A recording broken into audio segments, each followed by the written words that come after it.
You know what is beautiful? A simple life. In a world obsessed with more money, more likes, more everything.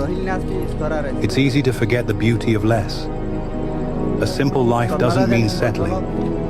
It means being free from endless chase, free from comparing, free from weight of always wanting what someone else has. The truth is, the more you own, the more it owns you. The weight of wanting more steals your peace. Don't let the chaos of this world drown out the beauty of simple life. Okay. Sound madad ek zara jay birun.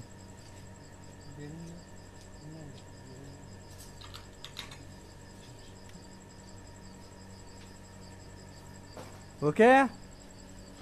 تراز بده تراز بده امان تراز بده تراز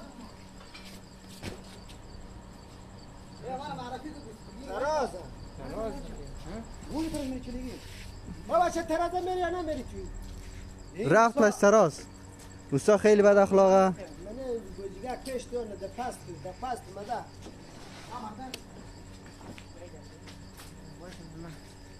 بابا دیدن تراز آوردین اوستا خیلی بد اخلاقه اوستا تراز رو دبیله چی اشته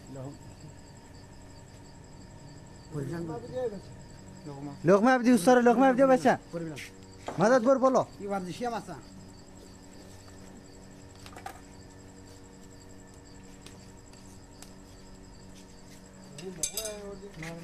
سه فعلا تراز کو محکم کاریش بعدن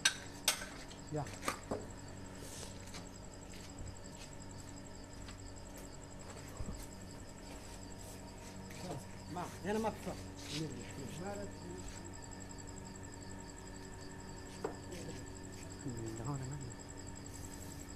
بیننده های عزیز مرد داره اسپری میزنن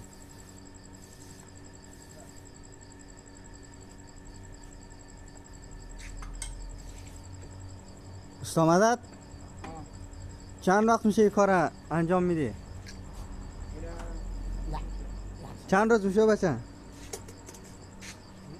تا چند روز دیگه تمام این کار بخیر این کار یک ماه دیگه جمع نمیگیریم یک ماه دیگه خود دوستای بریشکاری شاگردی کارگری صاحبکاری ما کارگریم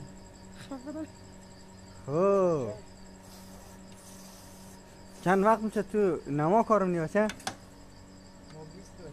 20 روز میشه خود 20 روز باید کارگری کنی اره صحنه که نظر بدید لایک و کامنت دوستای عزیز لایک کنید کامنت بدید دیگه پست اشتراک گذاری کنید در دوستای خود یادتون نره دیگه توش لایک بیننده های عزیز دیگه تا ویدیوی بعدی دیگه خدا یار نگهدار شما دیگه همین لایک ما یادتون نره دیگه بچهای خام کن حمایت کنید سعی کن بچه‌ها سعی کن سلام کن لایک خداحافظی کن بچه‌ها خدا